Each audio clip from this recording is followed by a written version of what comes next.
Кеше бір оқырманым жазып жіберіпті: Мақсат мырза, мен отбасымызбен жалпылама Астана қаласына көшуді бірнеше жыл болды жоспарлап жүргенімізге. Бірақ неге екенін білмейміз, бір оқталамай жүрміз дейді да. Әне міне деп келеміз да, бір қандайда бір ғажайып болып қалар деген үлкен күтіммен жүрміз дейді.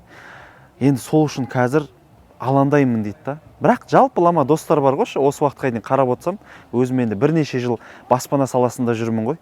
Қаншама мыңдаған отбасыларды дәл осындай хат жазғанша Астанаға, үлкен қалаға көшуге итермелеппін да.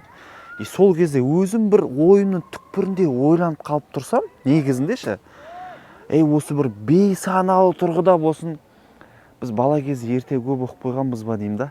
Неге десеңіз, бағанағы бір айдың ішінде 3 жасар баладай болыпты, бағанағы бір қолымен тауды көтеріп апты, бір іше салып бағанағы бір өзен көлді жұтып қойыпты дегенде, енді жай әзіл ретінде айтып отырмын да.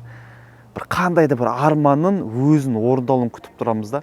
Бірақ сен жұмыс жасамай, ешқандай армандар жұмыс жасамайды.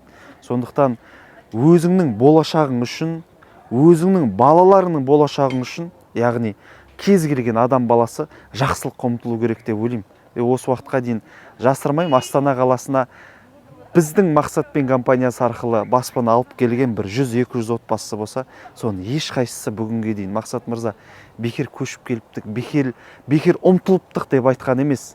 Ең бастысы, жай ғана қазір сіз өзіңізге бір сұрақ қойыңызшы.